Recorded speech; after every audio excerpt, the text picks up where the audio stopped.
What's up, everybody? Welcome into another episode of Bulls Latest. Your host, Matt Johnson here. I want to kick off today's show talking about a big piece of Chicago Bulls news that will impact them to start the season. But first, I want to thank every one of you guys for your support with the show during this entire off season, really since May. You guys have been great. It's gone a long way. You guys have no idea.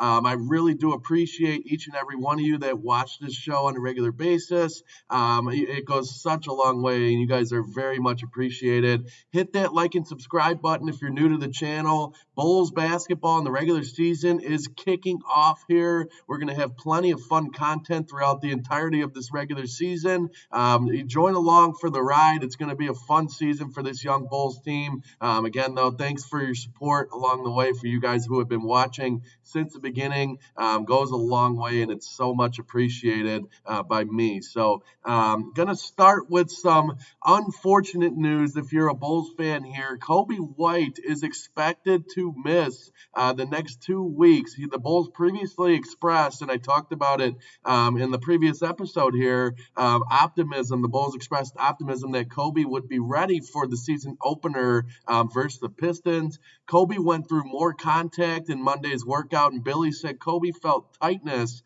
following Saturday's practice. One consistent thing kind of regarding Coby White, the organization and White are both in lockstep on Coby taking a big picture view for the season and not rushing to get back so soon. They'd rather have him healthy for the long haul. They want him healthy for the entirety of the season. It is a long season, and they're going to need him to be a big piece of what the Bulls are going to do this season. So, I think with him being in a contract year and being able to impact winning, that's goes along with the decision as well to have him at full go for the bigger picture in the longer term here in such an important year for him.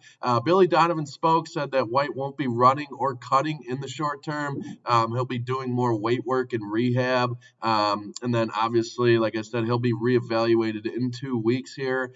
So looking at the games that the Bulls will play in his absence in the next couple of weeks here, obviously the opener against the Pistons, the Bulls will then go to Orlando in a tough matchup against the Magic. I think the Magic are going to be the front runners in the Eastern Conference this year, so that'll be a tough contest without Coby there. And then you'll have 3 home games versus Atlanta, the Sacramento Kings, and the New York Knicks. The New York Knicks, that's the NBA Cup kickoff in the group play stage. So those are 3. I mean, it's a tough stretch of basketball, then followed up with a trip to New York and Madison Square Garden and a home there. So it's a tough stretch of games without your perennial superstar in Coby White during that time. I know it's unexpected for a lot of Bulls fans to not have him back, but I've been looking at a lot of backlash in terms of how the Bulls have handled injuries in the past moving into a season. It's not really surprising that Coby White is going to take some time to heal here. The Bulls have kind of, when you look at the track record, they've handled this type of situation in the same way in years past, kind of ramping up the expectation for a guy to be back and then, backlogging in a couple of weeks or whatever until, things are ready to roll with that guy. So it's not going to be easy. Things are going to get harder from there in terms of the schedule following that home and home with the Knicks and the opening of the NBA Cup in Chicago. The Bulls they got Philly, Milwaukee, Cleveland, and San Antonio, all of which are formidable teams this year. I think are going to be solid. It remains to be seen if the Sixers are going to have Paul George back. So, as a Bulls fan, not the type of news you want to see out of the gate here. I was excited to finally get Coby back. All the signs pointed towards him being ready for this opener against the Pistons, but that's just not how it shook out.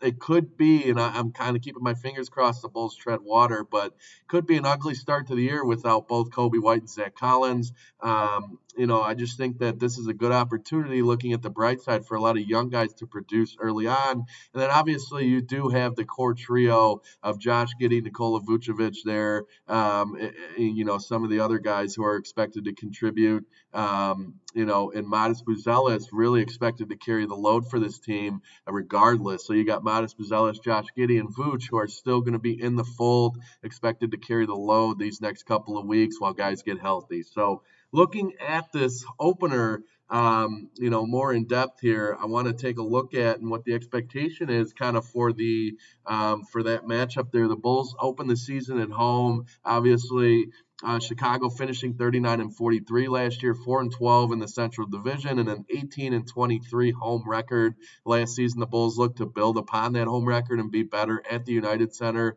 That's something they hope to utilize. The Bulls, looking at the numbers here, averaged 117.8 points per game last year, 50.8 points per game in the paint, 15.4 points off turnovers, and 18.5 points on fast breaks. Like I've talked about many times, this Bulls team is going to look to continue to play with pace and make that an identity of really their game from all aspects here. I think the Bulls are going to look to play fast, and they've kind of built their roster attempting to do so. Looking at Detroit last year, obviously going 44-38 overall. They were 5-11 in the Central Division, 22-19 on the road, so a pretty decent road record for a young squad last year. The Pistons, looking at the numbers in terms of shooting, they shot 47.6% from the field and 36.2% from three last season. Obviously, they're coming off that exciting playoff series loss to the Knicks last year. It was a heartbreaking one for the Detroit faithful. The Pistons hope to build off of that with a lot of returning guys. So, when you look at the Bulls, they're looking to kind of find their footing with a young group, albeit again, starting shorthanded to begin this season. Detroit will also be without Jaden Ivey for this contest as he deals with a knee injury. So that's a key contributor for Detroit that will not be out there to start their season. So exciting matchup to start the year. Obviously, the rivalry goes way back with the Pistons, dating back to the Michael Jordan days and the Bad Boy Pistons. So we'll see what happens in this contest. I'm optimistic. It's definitely going to be an exciting year for this Bulls group here. Looking at the betting preview for this game, the Bulls come in as a 3.5-point underdog. I think that when you look at this total, it's a tough one to gauge. At 232.5 with some guys out, I'm not really sure there's an angle on the total. I would say the best bet in this matchup from my standpoint would be Bulls money line. I think the market is kind of undervaluing this Chicago team, especially with a few guys out. I think the Bulls have plenty of depth to hang in this one. Although they are shorthanded with no Kobe or Zach Collins, I expect them to come out hot at the United Center in front of the home crowd and build off a widely successful preseason. Jaden Ivey being out for Detroit will also impact them more than I believe Kobe White and Zach Collins being down for Chicago will. I think the young guys are expected to step up for Chicago. I think they have plenty of depth to kind of show out in this one. I think the combination of Vooch, Giddey, and Modest will carry the load just fine for this Bulls group before they get fully healthy. If you're looking to take a safer play in this one, taking the Bulls on the line at plus 3.5 would be a good play if you're looking for something a little safer. So I just think this Bulls money line provides good value at plus money there. I'm certainly fired up for this one as a Bulls fan. I've been waiting a long while here for Bulls basketball to kick back off in regular season fashion. I'm definitely pumped for this one and what's to come this season overall in terms of what an exciting young group of talent the Bulls have put together with Billy Donovan leading the way, the new recent Hall of Fame electee there. So we'll see what happens in that one. Kind of shifting gears and capping off this show today, I want to look at some other win totals and looking at a scope of what to expect kind of in the Eastern Conference and then on the other side in the West with some of these win totals here. Some ones that I pinpointed, I've got the Cavs going over 56.5 regular season wins. I think they're going to be one of the cream of the crop in the Eastern Conference again this year. That's a strong play for me. You guys know, dating back to really when they started making those big moves in free agency, the Denver Nuggets going over 53.5 wins feels like a good spot for that team. I think they're going to be a very fun group and a very strong group, really pushing to win an NBA title out of the Western Conference. So go over 53.5 wins on the Nuggets. And then some other ones here. I know this one might shock some people, but the Indiana Pacers going over 36.5 regular season wins, I think that's a strong move because I think that team has enough young talent combined, even with Tyrese Halliburton being out for the year, recovering from his massive injury last season. I think the Pacers are going to be decent enough to kind of hover around 500. I think they could win 37 games most definitely this year. On the other side of things in the Eastern Conference, the Miami Heat. I think the Miami Heat going under 37.5 regular season wins is a strong move.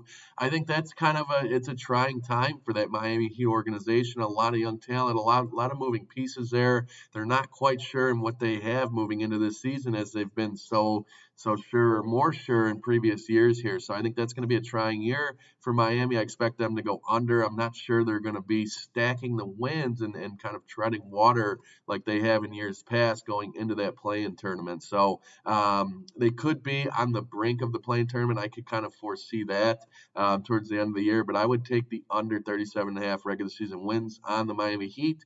Obviously, you guys know I'm huge on the Orlando Magic this year, going over 50.5 regular season wins feels like a slam dunk.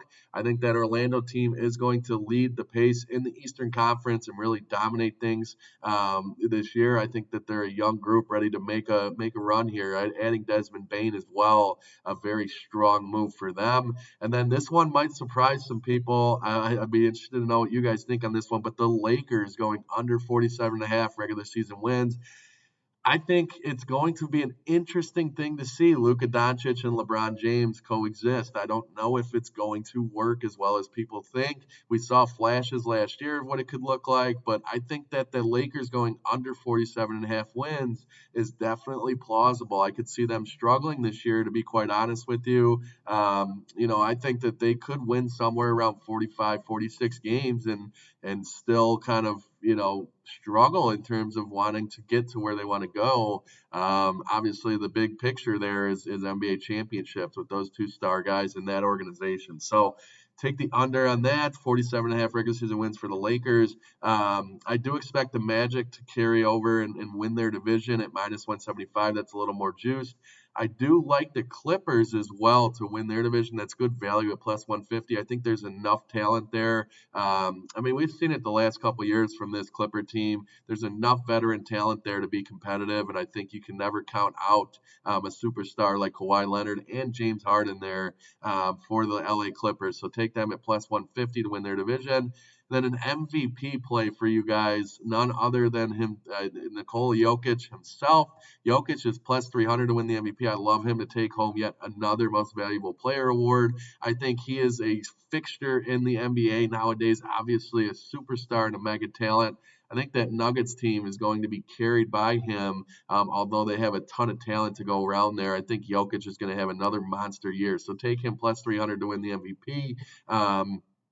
I cannot wait for some of these things to unfold here. Most really excited for the Chicago Bulls to kind of find their footing and figure out who they are early on in the season. I think a lot of Bulls fans are eager to kind of see the same there. So let me know what you guys think as we head into yet another NBA season here, another Bulls season. Let me know what you think, Bulls fans, what to expect from this team. Do you think the Bulls will go over their over 32.5 win total set for them earlier this year?